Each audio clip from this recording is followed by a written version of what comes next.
People are tired of chasing visibility on social media that barely moves the needle or anything.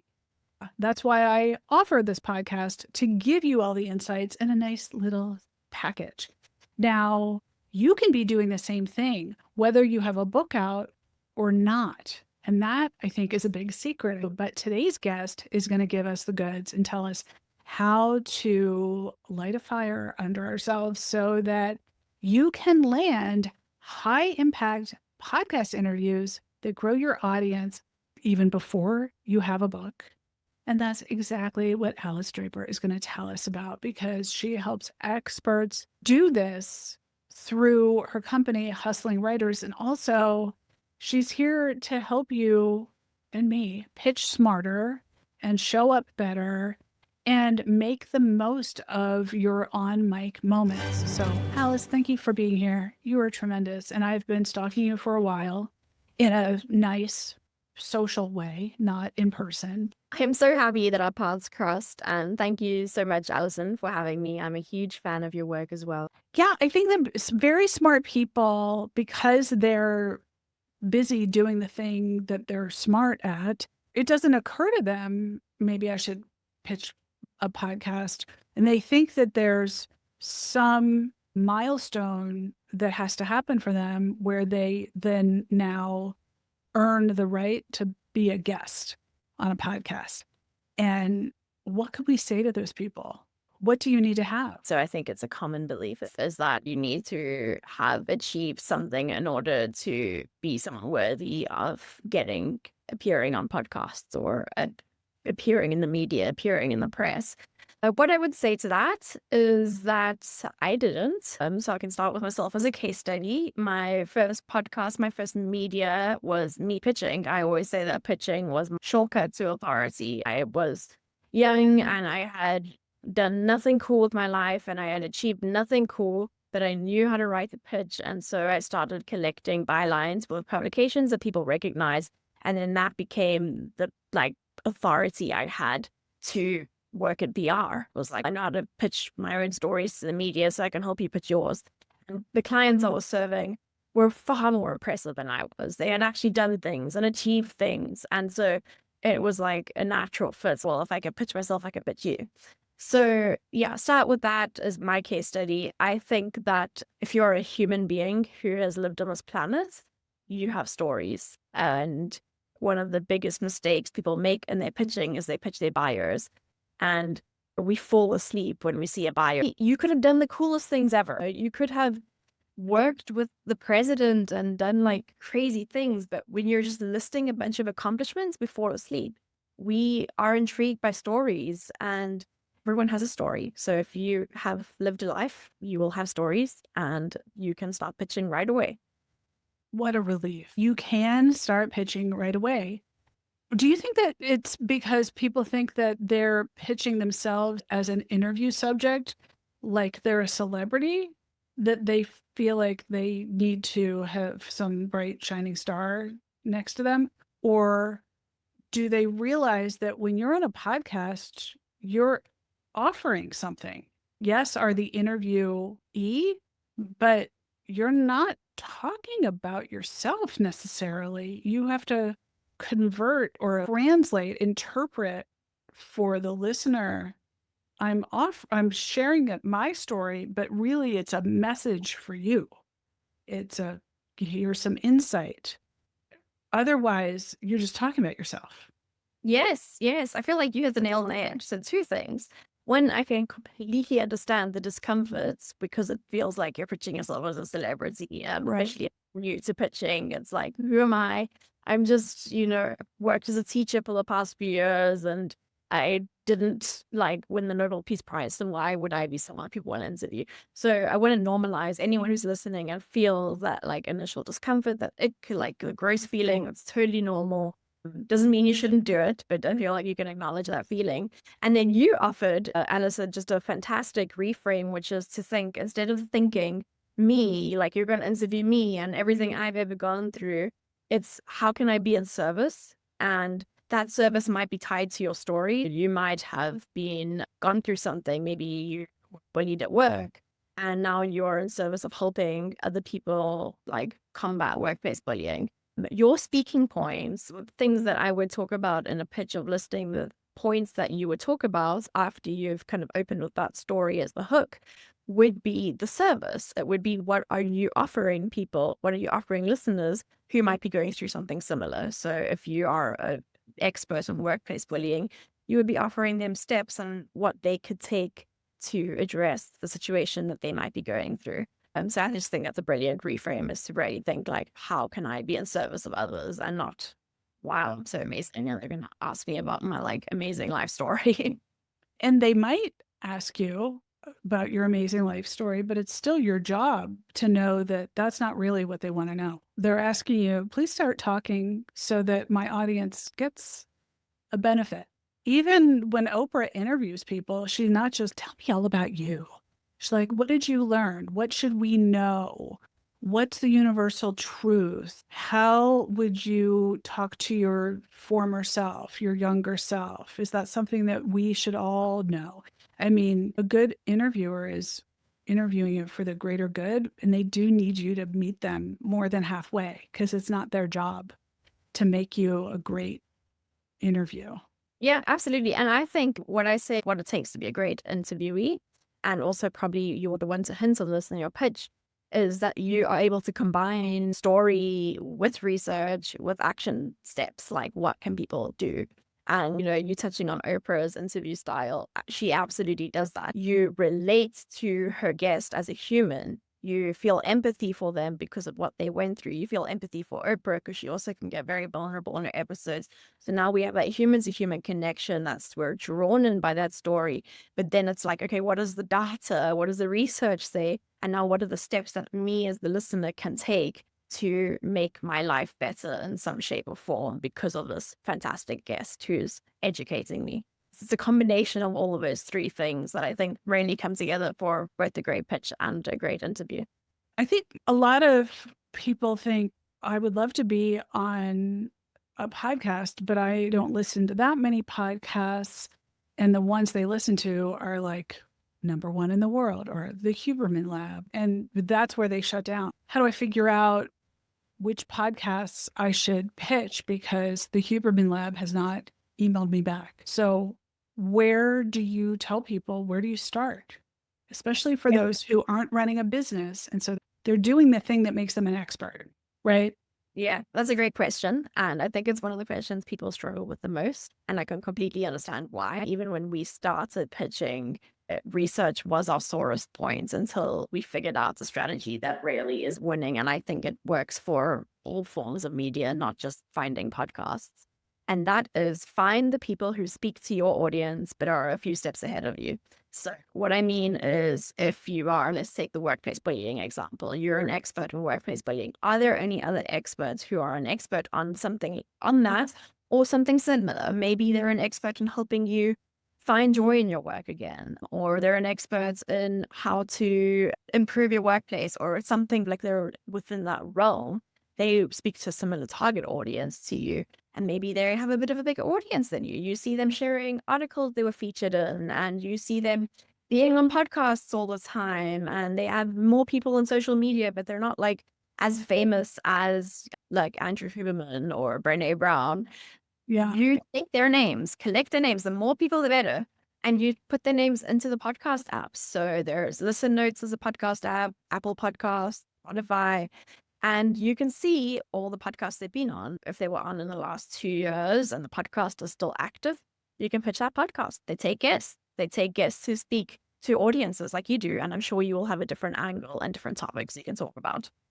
Right. And people think, oh, they'll not take me. Probably it wouldn't hurt to be able to say, hey, I heard you on this podcast. I was also on that podcast if you were. But if you're just starting out, how do you approach that? What would make a good pitch to set you apart from just another guest to a guest that someone's excited to book? I think there's so many different things that you can hit that are beneficial. So I look at, there's the essentials that you want to include, and then there's like the add-ons that are nice and can give you that extra boost.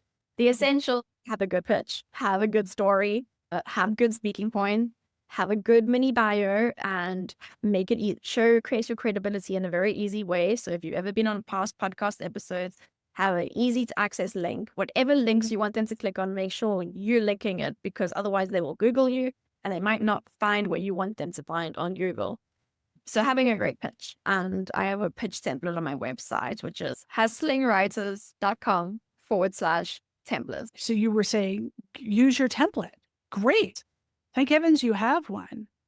So write a good pitch. I can take trial and error. There's a template, but if it's your first time working with pitching, you may not get it right from the get-go. You may not have the juiciest hook in that first paragraph. So share it with friends. Ask them to review it. If you know anyone who is a writer, ask them, will you open this? Is this interesting? Is this subject line interesting? Is this like opening paragraph interesting? Are these speaking points interesting? So that can take some trial and errors to get a really good pitch. But I think that's like the basic starting point. We have gotten ourselves and clients booked on some of the biggest podcasts with no point of reference. So like Allison, you and I both know Tracy Atsuka. I met her because I pitched her and she didn't know me from a bar of soap. There was no connection at all. Pitching can work without anything else. But you mentioned, Allison, also like extra nice things like being able to say, hey, I like that you spoke to a mutual friend on your podcast episode or whatever it is. I call those like warm connections. And when we work with the client, we try and identify any warm connections. So we would ask them to share like a list of all their friends. And we will also look at all the podcasts they've ever spoken on or every media thing they've done and make those connections. Because when someone opens the email and you're a complete stranger, they might listen if the pitch is good enough. But if you also happen to know or have a mutual friend, it gives it that much more trust. It's great to leverage that. If you have friends who can introduce you to podcasters, that's great. If you know podcasters personally and you drop in their DM with a voice note pitch where you're pitching a great story of a voice note, that can be even better. It's more personal. It cuts through the noise of email. So I wouldn't recommend that to a stranger though, because they may not listen to it. Yeah, it's really like showing up at their house. And the thing is, you don't have to tiptoe when you start. You can just start. You don't have to start with somebody who has a podcast and 5 listeners. You can start because you are a big deal and you have something to offer. But you do have to know, like, you're on the hook for delivering value. And if you've written a book or you think you might at some time write a book, chances are whatever your experience is, or if you're writing memoir or even if you're writing fiction, the experience of writing is interesting.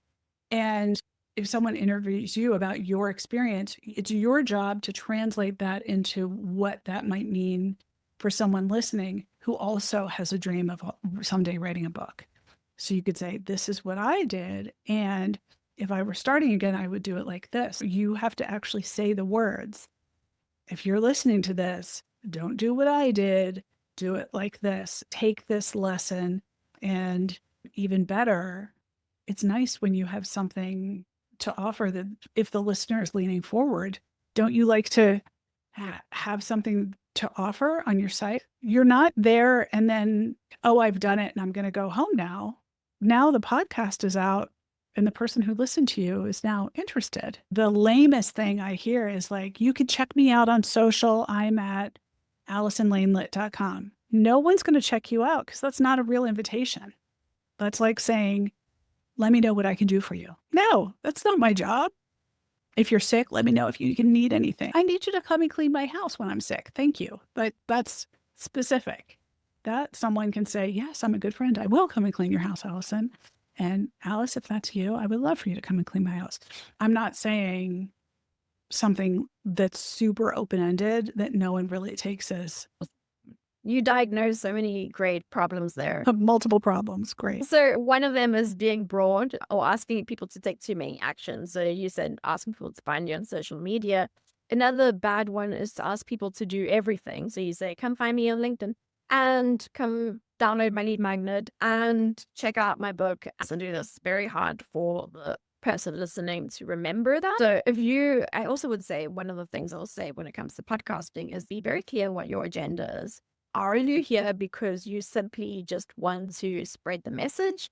You want to dip your toes into thought leadership? Maybe you want to get a book deal down the line and you just want to show that you have credibility, history. Maybe you want to practice public speaking.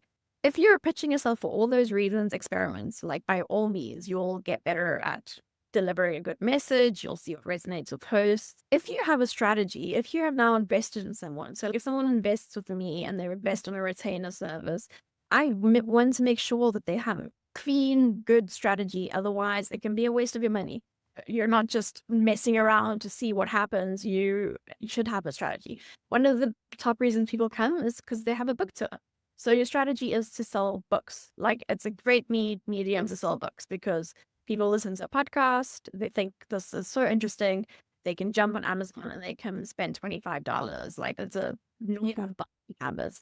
So then you want to make it crystal clear that your conversation is anchored in your book, that you don't like oversell. So That is just the kiss of death. When I hear a podcast where someone is constantly referring to, in this chapter of my book, I cover that, like, mother clucking A, please stop. If you're here to offer value in 20 or 30 minutes, just do it. And then it's up to me if I want to buy your book or even follow you on social, because I don't trust you yet because I just met you on this one podcast. Exactly. When I think of times I've bought a book because of a podcast, it's because I'm like, oh my gosh, I learned so much from this podcast interview. I want to know more. Hence, I will go and buy that book so that I can learn more. So the primary agenda is be a good guest. Teach your audience things they didn't know before. Blend all those things, story and data and actionable information they can take. You want them to be like, my mind is blown. I've learned so much, because they will, like you said, trust you more and they will want to know more. And so when the host asks at the end, where can people find more about me? You keep it simple and you say, I've just written a book and it is available everywhere books can be found. A lot of people don't go into show notes. So there's a like limitation. If you don't want something to be too complicated, where the only way they can find it is if they go into the show notes. So mention the title, make that title as clear as possible. So I would say when you go on a podcast, know what you are doing it for. If you don't have a book, but you really want people in your lead magnet and you want people on your mailing list, make sure that it's an enticing offer. Because they think that they're offering more value. And somehow they think, but that's what people, I really want them to get value. Like, nobody wants your buffet before they've had chips and salsa. Like, it's just give us enough. All we need is one appetizer of yours. Before you invite us for dinner, let's get a drink first. So little, itty bitty. Yes, exactly. It's such a good way of putting it. I love the analogy. Yeah, it's free guides, free resources that are just massive, don't do very well typically. But if it's highly specific and it feels like something that they're not going to get somewhere else, and it diagnoses the exact solution to the exact problem you came on the show to talk about, it really will work a lot better. So having some kind of lead magnet, if you are just doing it to grow your list, I recommend, as long as it's a good one. Quizzes can do quite well. And yeah, make it simple. Give them one call to action. Don't give them a million. So helpful, because people do like to say, or you could do this, or you could do that. But they will go to your website to get your podcast pitching template because it's super specific, right? What you're saying is avoid a list of all the ways you can contact me because it's too much. Our listening ears are clogged at that point. No one's sitting there taking notes. And look, I get it. I'm guilty of it too. I just want you everywhere. Like, I just want to give you all the options. You can pick and choose what works best for you. But there is definitely an option overload that we as humans have, where we just get confused if we're presented with too many options. We'll make it as simple as possible. Well, if someone's just getting started and they're short on time and energy, what is one thing they should do today to get started landing aligned podcast opportunities? That's a good question. So this is the number one concern. I said the number one struggle people have when they want to do it is figuring out where to find the right podcasts. But then the number one like barrier is actually doing it is always time. Like, I don't have the time. I have a million other things. And so my answer to that would be you need to figure out what your marketing priorities are. If podcasting is not on the top of your priority list, I hate to break it to you, you're not going to do it. There will always be a million other things that you have to make time for. The first thing that I would assess is like, where does it fall in your value list? And is it valuable enough to put the time in? Or do you have enough money to outsource it? Because it needs to meet one of those criteria. Otherwise, it's probably just not going to happen. There's a learning curve. I can say that I could pitch for like an hour a week and a bunch of pitches out and get a bunch of placements. But then if I've never pitched before, obviously it would take longer for me. So if you're learning, take a little bit more time. So even if you work with a template, it may take you some time to get that pitch right. It's something that I'm learning now in other parts of my business is allowing time to figure out the strategy before expecting results from a strategy. I'm doing some other marketing strategies that are brand new to me, and I've had to learn that I need to experiment and work before it actually, like, I can start counting on the results, because I have to figure out how to get results first. So allowing time for that. And the main thing I would recommend is if it's a priority and you don't have the resources to outsource it, time block 2 hours a week. The first couple of times, maybe just figuring it out. And then maybe by month 2, you are sending the pitches, and by month 3, you're getting results. That's okay, because once you have the strategy figured out, you can be consistent and quick with it. And then the fourth thing I would say is track. Definitely track everything. You want a spreadsheet. You want to know what pitches you've sent. If you've sent follow-ups, follow-ups are so important. Most acceptances come through follow-ups. You want to see which ones are landing and which ones aren't, because maybe the ones landing are good angles and the ones not bad angles, and it's time to scrap that. You want to collect data. Rejections are data, acceptances are data, like silence is data. I hope that answers the question. It's unfortunately, I can't say that it's going to be something that will take you 2 minutes and you will have great success. I think your message is, before you just go out of the gate and like pitch wildly, have your basics together. You want to be able to track. You want to have time to craft a thoughtful pitch, because if that one works, that becomes your template. Right? And with mine, because I've done my own pitching as like a process of experimenting and writing my own templates, it took me a while to land on one that, and I haven't done much pitching in the last few months, but I figured out one, and I think last year that like landed like hotcake, and I wouldn't have known that if I hadn't done others. Others got me on podcasts, but they didn't get me on great podcasts. They didn't get me on like super competitive ones. Then like through that process of experimentation, was like, oh, this one really like hits with the media. Oh my gosh. Yeah. And if you don't make time for that, everything becomes urgent and speedy and maybe not as careful. Yeah. So give yourself time to come up with something that really works. And then, but I do love this message that you shared. If this is not a priority for you, don't do it. Don't put it on your list. If you don't like it, don't do it. The experience is going to stink for you, but also the listener is not going to enjoy you. If this isn't something that becomes easy to you, you can build those skills. But if it's not enjoyable, take off your list. Life's too short, and there are lots of other ways to build your audience.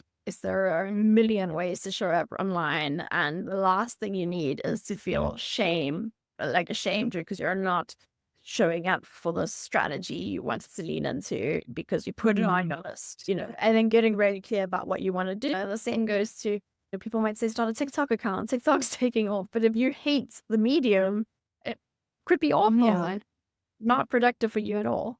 Correct. So follow what feels good and know that you're there not just to share your story, but to give help or insight or serve the audience. It's such a good message to take away. Alice, where can people find you?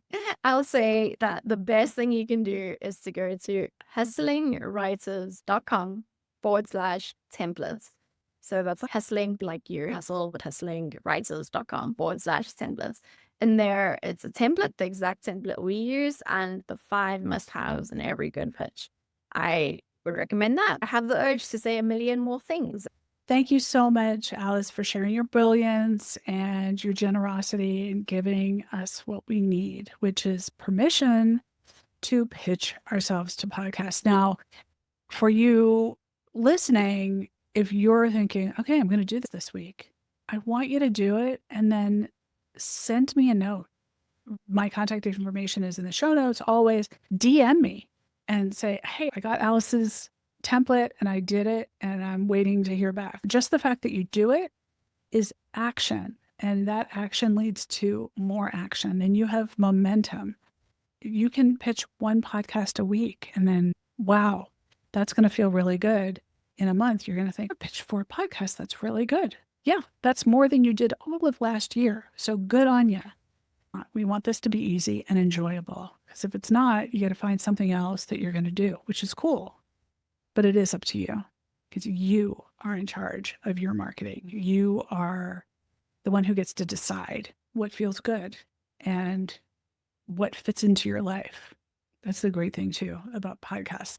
And if this podcast has been helpful and insightful for you, please share it with someone and shoot me a note back, or just leave a review for this episode about what stuck out for you. Thank you, Alice, so much. And I will see you next week. Thank you so much, Allison. This was such a pleasure.